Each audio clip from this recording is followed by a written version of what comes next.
PYQ is ब्रह्मास्त्र। अगर वो मेरे 13 करेक्ट होते so I would have cross 95।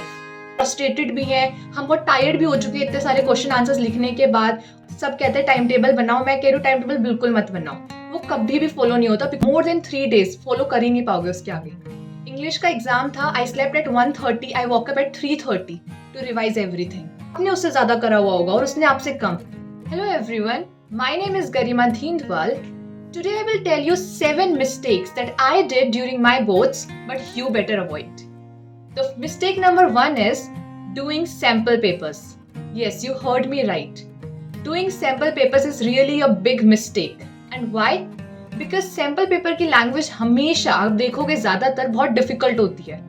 मैंने अपने बोर्ड्स के टाइम पे खास करके लैंग्वेज सब्जेक्ट का सैम्पल पेपर जो है मैंने देखा मेरे बोर्ड्स के टाइम पे, लाइक इंग्लिश का, उसके इतना डिफिकल्ट अनसीन पैसेज दिया हुआ था, इतनी डिफिकल्ट लैंग्वेज थी कि अगर आप पेपर के इतने नजदीक आके अभी इस महीने में वो सॉल्व करने बैठोगे तो आप बहुत ज्यादा डीमोटिवेट हो जाओगे। सो इट्स बेटर कि आप सैम्पल पेपर ना देखकर PYQs करो। बिकॉज आप एक चीज नोटिस करोगे कि PYQs की लैंग्वेज काफी ईजी है compare to the sample papers. Also कुछ सैम्पल पेपर्स हैं जिनमें PYQs के कुछ क्वेश्चंस इंक्लूड होते हैं, बट बहुत सारे ऐसे ऑथर के सैम्पल पेपर्स हैं जिसमें PYQs इंक्लूड नहीं होते, वो सिर्फ आपकी प्रैक्टिस के लिए अलग अलग टाइप के क्वेश्चंस बनाए हुए हैं। सो PYQ इज ब्रह्मास्त्र, अब वो करो, सैम्पल पेपर मत करो इस टाइम पे। ट्रस्ट मी, मैं अपनी एडवाइस से बता रही हूँ। एंड सैम्पल पेपर किस सब्जेक्ट के नहीं करने हैं? लैंग्वेज सब्जेक्ट के। आप अनसीन पैसेज की कोशिश मतलब प्रैक्टिस ज्यादा से ज्यादा करो PYQ से, ना कि सैम्पल पेपर से। PYQ इतने सारे हैं, कम से कम इतने सारे सेट हैं, वो भी अलग अलग स्टेट के ट्राई करो, अलग अलग बोर्ड्स के ट्राई करो, CBSE का ट्राई करो, ICSE का, अलग अलग चीजें, अलग अलग स्टेट के अलग अलग बोर्ड्स हैं, तो आप वो ट्राई करो instead of getting into sample papers. And आप प्रीवियस 5 ईयर PYQ जब लगा लोगे तो फिर प्रीवियस 10 ईयर करो, प्रीवियस 10 ईयर कर लोगे तो 15 ईयर करो। आई थिंक इतना ही करोगे तो बहुत है, 5 ईयर ही बहुत है। सो सैम्पल पेपर के अंदर नहीं जाना। लैंग्वेज सब्जेक्ट है अगर आपका, और अगर आर्ट स्ट्रीम का है तो। लेकिन अगर कोई न्यूमेरिकल वाला सब्जेक्ट है then you can get into sample papers. Then second mistakes that I did is ignoring unseen passage. Unseen passage की मैंने बिल्कुल भी प्रैक्टिस नहीं करी, मैंने उसको इग्नोर किया। तो आप जरूर अनसीन पैसेज को करो, उसको इग्नोर मत करो। बिकॉज मेरे इंग्लिश में मार्क्स अगर कटे हैं वो अनसीन पैसेज के कारण सबसे ज्यादा कट हुए हैं। मैं घर आके चेक करा and my 13 questions in unseen passage were wrong. Unseen passage के 2 आते हैं, question 1 and question 2 each of 10 marks, and उसमें मेरे 13 ओवरऑल गलत थे दोनों क्वेश्चंस को मिलाकर। अगर वो मेरे 13 करेक्ट होते so I would have cross 95। So I am telling you कि प्लीज अनसीन पैसेज को मत इग्नोर करना। मैंने सारे क्वेश्चन आंसर्स की प्रैक्टिस कर ली, सारा थीम मैंने अच्छे से कर लिया, राइटर के बारे में अच्छे से पढ़ लिया, लेकिन अनसीन पैसेज जो करना था वो चीज इग्नोर करी, बिल्कुल इग्नोर करी। सो आई एम टेलिंग यू कि उसको इग्नोर मत करना, ये सबसे बिगेस्ट मिस्टेक है, ये आपके मार्क्स को यहाँ से सीधा यहाँ ला सकता है। Third mistake that I did is मैंने बिल्कुल टाइम का ध्यान ही नहीं दिया। मैंने अनसीन पैसेज हमेशा पेपर जब करने बैठी लास्ट में किया। अब हमें अनसीन पैसेज को सबसे पहले करना चाहिए और ना कि लास्ट में। And the reason behind is जब हम स्टार्टिंग में क्वेश्चन आंसर्स करते हैं, बड़े बड़े लेटर्स लिखने बैठ जाते हैं, उसके बाद जाके अनसीन पैसेज करते हैं जब हमारे पास टाइम नहीं बचता और हमें पता नहीं उस अनसीन पैसेज के अंदर क्या लिखा है, तो हमारे पास पढ़ने का टाइम ही नहीं है, हम भी फ्रस्ट्रेटेड भी हैं, हम बहुत टायर्ड भी हो चुके हैं इतने सारे क्वेश्चन आंसर्स लिखने के बाद, और एक स्ट्रेस लेवल भी बढ़ जाता है जब टाइम नहीं है और इतना बड़ा पैसेज आपको पढ़ना है, वो भी दो पैसेज है। सो इससे अच्छा क्यों ना अनसीन पैसेज को सबसे पहले कर लिया जाए और जो आपके क्वेश्चन आंसर्स और बाकी हैं वो उसको एंड में। व्हाई? बिकॉज क्वेश्चन आंसर्स तो आपको आते हैं, आपके माइंड में है वो आंसर, तो आप फटफट फ्लो में लिख सकते हो। लेकिन अनसीन पैसेज के आंसर्स आपको नहीं पता, अब वो आप फ्लो में नहीं कर सकते हो। और अनसीन पैसेज बहुत बड़ा रीड करना पड़ता है आपको, पैराग्राफ बहुत बोरिंग लगता है वो, तो आप स्टार्टिंग में कर लो, एंड में आपका बिल्कुल मन नहीं करेगा, एक गिव अप एटीट्यूड आ जाएगा। एंड में इतना बोरिंग पैराग्राफ रीड करने का सच्ची में मन नहीं करेगा। So trust me, unseen passage को पहले करो, उसके बाद आप जो सबसे ज्यादा लास्ट सेक्शन है वो सबसे ज्यादा मार्क्स का होता है, उसके बाद वो करो, and then middle section. So time का ध्यान रखना, एंड ऑल्सो वॉच पहन के जाओ, नॉट स्मार्ट वॉच बट या सिंपल वॉच आप पहन के जाओ। Then the fifth mistake that I did is time table banana.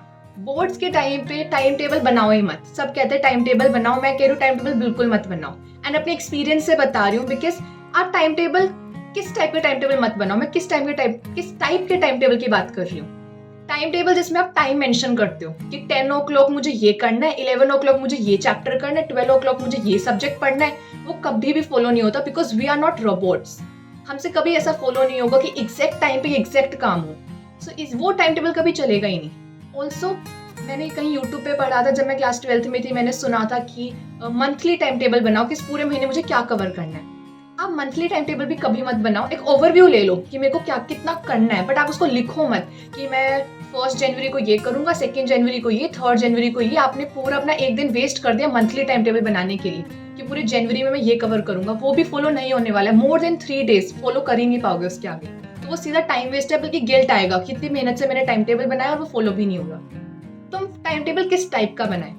Time table सिर्फ एक दिन का बनाओ, आज रात को बना के सो जो कल फॉलो करना है, दैट्स इट। एंड थोड़ी एक्स्ट्रा 1 डे मोर का भी बना सकते हो, सिर्फ कल का बनाया। एंड दिमाग में होना चाहिए कि ऑन द सेकेंड डे हम क्या करने वाले हैं। पर लोगों के दिमाग में एक एक हफ्ते का होता है कि मंडे ये, ट्यूसडे ये, वेंसडे ये, थर्सडे फॉलो कुछ नहीं होता। एंड देन गिल्ट होता है, फ्रस्ट्रेशन होता है, स्ट्रेस होता है। तो रात को बना के सो सिर्फ अगले दिन का, और वो टास्क कोशिश करो सारे कंप्लीट करो।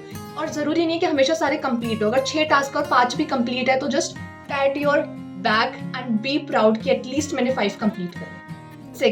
On 6th, the mistake I did is not taking proper sleep. मैं अपने बोर्ड्स के एग्जाम में, कल एग्जाम है और रात को मैं लेट सो रही हूँ, सुबह जल्दी उठ रही हूँ, रिवाइज कर रही हूँ, और बोर्ड्स में मेरे हाथ में पेपर आए उससे पहले मुझे नींद आ रही है। कसम से ये मेरे साथ हुआ है, मैं सिर्फ स्टोरी नहीं बोल रही हूँ, ये मेरे साथ सच्ची में हुआ है। तब मुझे फील हुआ बोर्ड्स के एग्जाम में बैठने पे, यार मेरे को तो इस समय नींद आ रही है, जबकि मुझे बहुत प्रोडक्टिवली उस चीज़ को, आंसर को लिखना है, शोकेस करना है उधर। मैं कैसे अपनी प्रोडक्टिवली अपने आंसर को लिख पाऊंगी? तो मेरे को लिटरली ऐसा हुआ। उसके बाद मेरे जो बाकी रिमेनिंग 3 एग्जाम्स थे वो, उसमें मैंने अच्छे से अपनी नींद पूरी करी, बट शुरू के 2 में मैं लेट सोई, जल्दी उठी रिवीजन के चक्कर में। इंग्लिश का एग्जाम था, I slept at 1:30, I woke up at 3:30 to revise everything. And English के एग्जाम की भी एक अलग स्टोरी है, बट ऐसे मत करना कि आप टाइमली नहीं सो रहे हो और बहुत जल्दी भी उठ रहे हो, फिर दोनों चीज़ नहीं हो सकती। या तो आप रात को लेट तक जागो, या तो आप रात को टाइमली सो और सुबह जल्दी उठो फिर। लेकिन दोनों चीज करने की कोशिश मत करो, ऐसे प्रोडक्टिविटी नहीं आएगी और ना ही एग्जाम अच्छे से दे पाओगे ऐसे। Then last 7th number is talking mindlessly.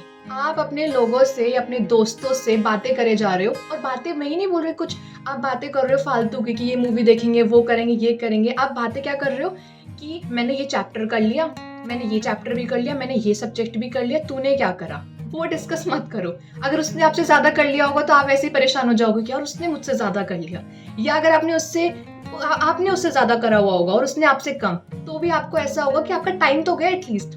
अपने फ्रेंड का भी अगर आप पूछ रहे हो उसने कितना करा, तो आपका टाइम तो गया। कि आप पूरी डिस्कशन करने लग जाते हो, यार ये आंसर जो है ना, ये बहुत बड़ा आंसर बन रहा है, तू कैसे लिख रही है इस आंसर को? आफ्टर ऑल हमें वही करना होता है जो हमने लिखा है जिस तरीके से। और आपका दोस्त आपको सही राय नहीं दे सकेगा अगर आप उससे पूछोगे कि आंसर हम कैसे लिखे, कैसे नहीं। सच तो अपने टीचर से पूछना। मैं हमेशा मेरे टीचर से पूछती थी कि ये आंसर को मैं कैसे सही कर सकती हूँ, मैं इसको अगर 5 मार्क्स में आ जाएगा तो मैं कैसे लिखूंगी। Better to irritate teacher than irritate your friend, honestly.